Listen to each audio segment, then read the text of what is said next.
गम्भीर के भइसकेको छ भने यसले चाहिँ भोलि नराम्रो बाटोतिर पनि लैजान सक्छ भने चाहिँ रोमानिया भनेको चाहिँ एउटा नेटोको मेम्बर हो हैन। जस्तै अब अमेरिका जस्तो बेलायत जस्तो देशहरूको चाहिँ अब मेम्बरमा भइसकेको देश यदि कुनै पनि रोमानियामा चाहिँ डाइरेक्ट अथवा इन्डाइरेक्ट कुनै हस्पिटलमा चाहिँ ट्रिटमेन्ट हुँदै गरेको भन्ने चाहिँ जानकारी आएको छ भने उक्त अपार्टमेन्टमा चाहिँ आगो लागि पनि भइसकेको छ। Welcome back to my channel. आइप सबैजना सन्चै हुनुहुन्छ होला। आज भने म तपाईँहरूको लागि एकदमै रोमानियाबाट ब्याड इन्फर्मेसन भिडियो लिएर आइसकेको छु। मैले जहिले पनि नेपालबाट आउने जति पनि साथीहरू हुनुहुन्छ उहाँहरूले चाहिँ हेल्पफुल हुने खालको भिडियो ल्याउँथे भने आज भने अलिकति फरक टपिकमा पनि भिडियो ल्याइरहेको छु। सो आजको भिडियोबाट चाहिँ तपाईँहरू एकदमै सकिङ हुनेवाला छ अनि एकदमै ब्याड न्युज पनि रहेको छ। अहिले लामो समयदेखि चल्दै आएको रुस र युक्रेन बिचको युद्धमा चाहिँ रोमानिया पनि सामेल हुन सक्ने, रोमानिया पनि आम्ने सामने हुन सक्ने सम्भावना चाहिँ अलिकति तीव्र गतिमा बढिरहेको छ हैन। हिजो राति 2026 मे 29 मा चाहिँ जुन रुसले चाहिँ युक्रेनमाथि गरेको ड्रोन हमलामा चाहिँ ड्रोन अनियन्त्रित भएर चाहिँ रोमानियाको कुनै एउटा सिटीमा रोमानियन नागरिक बसोबास गर्ने चाहिँ अपार्टमेन्टमाथि चाहिँ ड्रोन खसेर आगो लागि भएको समाचारहरू चाहिँ अहिले रोमानियन मिडियाहरूमा छ्यापछ्याप्ती आइसकेको छ हैन। भने कुनै पनि त्यति ठुलो धेरै मानवीय क्षति चाहिँ भएको छैन। दुईजना चाहिँ अलिकति बढी चिकित्सा घाइते हुनुभएको छ भने बाँकी हस्पिटलमा चाहिँ ट्रिटमेन्ट हुँदै गरेको भन्ने चाहिँ जानकारी आएको छ भने उक्त अपार्टमेन्टमा चाहिँ आगो लागि पनि भइसकेको छ। हामी धेरैजनालाई लाग्न सक्छ यो भिडियो हेरिसकेपछि, यो समाचार लागिसकेपछि होइन, हामी नेपालीहरू चाहिँ रोमानियामा कतिको सुरक्षित छौँ, काम गर्न के कस्तो छ, कामहरू रोकिने हो कि अथवा चाहिँ फेरि युद्ध हुने हो कि भन्ने कुराहरू चाहिँ धेरैजना लाग्न सक्छ। आजको भिडियोमा चाहिँ म तपाईँहरूलाई जति पनि मैले कुराहरू बुझेँ, मैले जति पनि इन्फर्मेसनहरू भेटाएँ त्यसको बारेमा चाहिँ तपाईँहरूलाई म क्लियर गराइदिनेवाला छु। भिडियो स्किप नगरिकन। हिजो भएको हमलामा भने चाहिँ रोमानियाको ग्लाती सिटीमा भएको छ। यो भनेको चाहिँ युक्रेनको एकदमै बोर्डर नजिक भएको हो र त्यही भएर पनि मिस्टेकली बस रोमानियामा खसेको हुनुपर्छ भने नेटोले चाहिँ अहिले हाई अलर्ट पनि जनाइसकेको छ होइन। हाई अलर्ट भइसकेको छ। जुन चाहिँ रोमानिया भनेको चाहिँ एउटा युरोप युनियनभित्र पर्छ र यसमा भने एकदमै पावरफुल कन्ट्रीहरू पनि सामेल भएको छ। जस्तै अमेरिकाको चाहिँ मिलिट्री बेसहरू पनि रोमानियामा छ भने फ्रान्स, जर्मन जस्ता चाहिँ बेलायत जस्ता देशहरूको चाहिँ एकदमै सपोर्टमा भएको र एउटै युनियनभित्र पनि भएर पनि नेटोलाई चाहिँ अलिकति रोमानियन कन्ट्री चाहिँ अलिकति सुरक्षित पनि मानिन्छ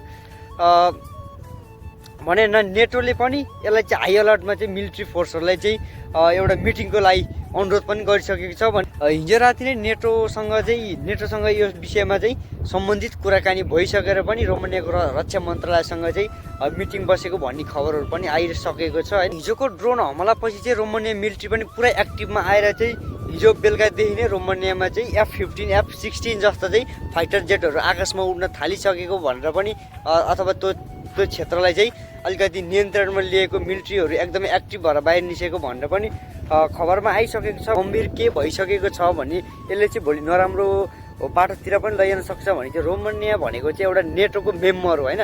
जस्तै अब अमेरिका जस्तो बेलायत जस्तो देशहरूको चाहिँ अब मेम्बरमा भइसकेको देश यदि कुनै पनि रोमानियामा चाहिँ डाइरेक्ट अथवा इन्डाइरेक्ट कुनै हमला हुन्छ भने यसमा चाहिँ नेटो चाहिँ चुप लागेर बस्ने कुराहरू हुन्न हैन। उनीहरूले आफ्नै एक्सन लिएर अगाडि बढ्नुपर्ने हुन्छ। त्यसको लागि चाहिँ निश्चित रूपमा नेटोको जति पनि सदस्यता भएको देशहरू जस्तै पोल्यान्डहरू अहिले एकदमै डेन्जरस जोनमा छ अनि रोमानिया अलिकति डेन्जरस जोनमा छ होइन।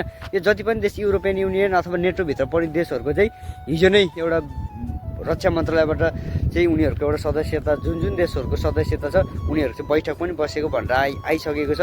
युरोपियन देशहरूमध्ये चाहिँ यदि युद्धमा चाहिँ सम्मेलन नभएको देशमा चाहिँ डाइरेक्ट हमला हुन्छ भने चाहिँ यो घटनापछि नेटोले भने हामी कुनै पनि हालतमा चाहिँ रोमानियालाई रक्षा गर्छौँ भनेर चाहिँ एउटा स्टेटमेन्ट पनि निकालिसकेको छ। अनि एकदमै तनावग्रस्तको चाहिँ अवस्था उत्पन्न हुने हो कि भन्ने चाहिँ शङ्काहरू गर्न सकिन्छ होइन। किनभने रोमानिया एउटा आफैमा त्यति धेरै रुससँग युद्ध गर्न सक्ने क्षमता भएको कन्ट्री त होइन, तर पनि एउटा नाटोसँग जोडिएको चाहिँ अथवा सदस्यता भएको अथवा मेम्बर भएको हिसाबले पनि नेटोले चाहिँ रोमानियालाई जोगाउनु पर्ने हुन्छ। त्यसको लागि चाहिँ ठुलै युद्ध हुन सक्ने सम्भावना हुन्छ। अर्को कुरो भनेको हामी नेपालीहरू चाहिँ रोमानियामा कतिको सुरक्षित छौँ त होइन। अबको दिनमा कसरी सुरक्षित हुन सक्छ। विशेष गरी रोमानियाको ठुल्ठुलो सहर जस्तै अब हामी काम गरेको चाहिँ क्रायोवा सिटी, बुकारेस्ट, टिमुसरा भन्दा पनि एउटा चाहिँ जुन चाहिँ युक्रेनको बोर्डर साइडको चाहिँ एउटा ठिकाको सानो खालको सिटीमा त्यति ठुलो हमला नभएको भएर पनि यो कुरालाई चाहिँ केही मेलमिलाप पनि हुन सक्ने छ। त्यही तपाईँहरू चाहिँ रोमानियामा काम गर्दै हुनुहुन्छ, अलिकति बोर्डर साइडमा काम गर्दै हुनुहुन्छ भने पक्कै पनि तपाईँहरू चाहिँ होसियार हुनु पर्यो होइन।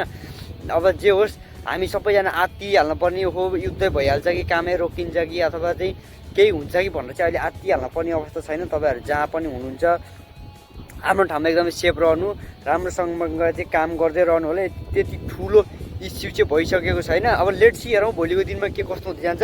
यसको लागि मैले नेक्स्ट भिडियोमा पक्कै पनि तपाईँहरूलाई अपडेट गराउनेवाला छु। त्यसको लागि च्यानलमा नयाँ हुने साथीहरूले च्यानलमा सब्सक्राइब गर्न नबिर्सनु।